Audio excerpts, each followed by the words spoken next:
probably in the 8th grade, you take an aptitude test. And the one thing it told me not to be was something in the caregiving role.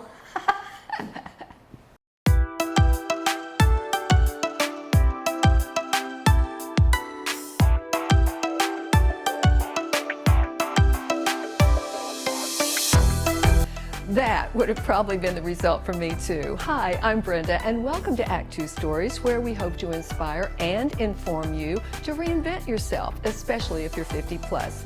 Don't forget to subscribe, lower right red button, or join our mailing list. Just go to our website, actTWOstories.com, and join our mailing list, and that way you will know every time there's a new actTWO story out there for you to see. A salute to moms. Here's my mom, Marie, who was quite a spirit, and for the last 4 years or so of her life, I was her main caregiver. Paige Wilson can also relate. She was also her mom's main caregiver, which, as we all know, even under the best of circumstances, can be mighty tough.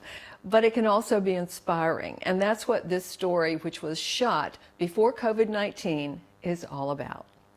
My entire career, I ended up in the finance side of large corporations for the most part, Dominion Resources here in Richmond, and then went to a bunch of other large corporates where I was in finance roles. And all those years, everyone loved Paige's mom. Yeah, my friends would come home from college and they wanted to visit my mother. Because she was, I was always kind of inside the lines, and she was just wide open, had so many friends. But about 7 years ago, things changed. She had kind of a sustained illness, chronic, and I was the primary caregiver.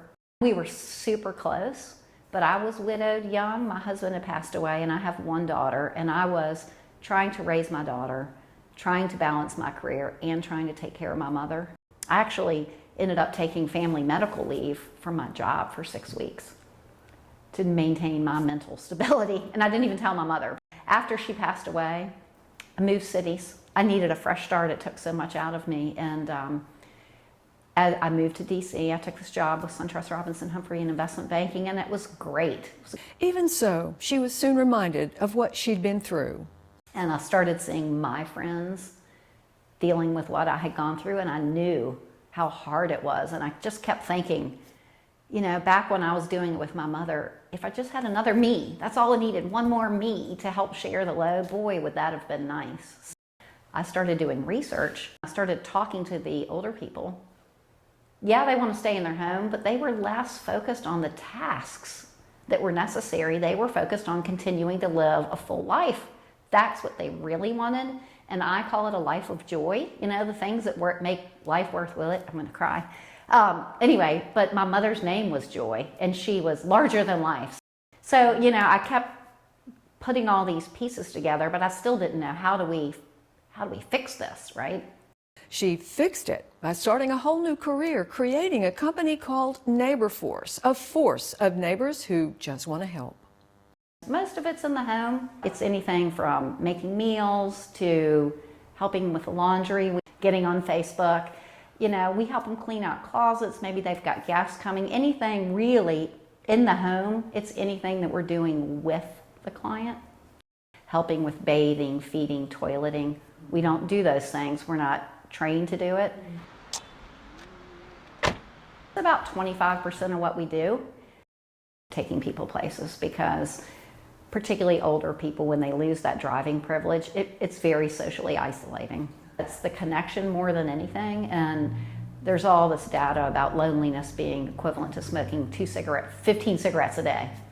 And we see it. For Amy Brockman, who's been a neighbor for some time, there are rewards for her too. I think the biggest thing that this time has done for me is to remind me of the importance of slowing down and just how much I get from being quieter and being with a person and really present. I think today, now that we've been operating, I think that the people that get the most out of it are actually the neighbors. Hard to believe, but I think they are. It makes them feel so good.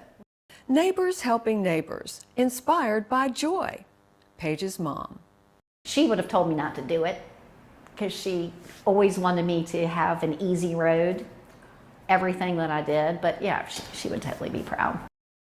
Now, you might wonder how coronavirus has affected Neighbor Force. Well, they're still trying to stay connected. They're calling clients and just checking up on them. They're also offering to place and pick up orders from places like groceries or restaurants or prescriptions and drop them off at clients' doors.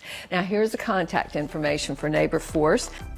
804-500-6227. Right now, Neighbor Force is based in Richmond, but Paige is certainly hoping to expand to other cities, so stay tuned.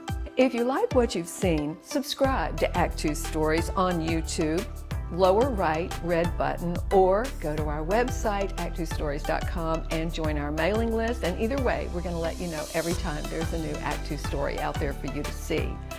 Say thank you to moms out there, and thank you so much for joining us. It's been great to have you on board. We'll see you next time.